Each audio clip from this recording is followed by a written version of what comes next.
కవినై కవితనై భార్యనై భర్తనై కవినై కవితనై భార్యనై భర్తనై మల్లెల దారిలో మంచు ఎడారిలో మల్లెల దారిలో మంచు ఎడారిలో పన్నీటి జయగీతాల కన్నీటి జలపాతాల నాతో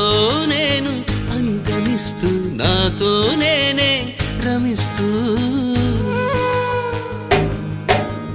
ఒంటరినై అనవరతం కంటున్నాను నిరంతరం కలల్ని కథల్ని మాటల్ని పాటల్ని రంగుల్ని రంగవల్లుల్ని కావ్య కన్యల్ని ఆడపిల్లల్ని జగమంత కుటుంబం నాది ఏకాకి జీవితం నాది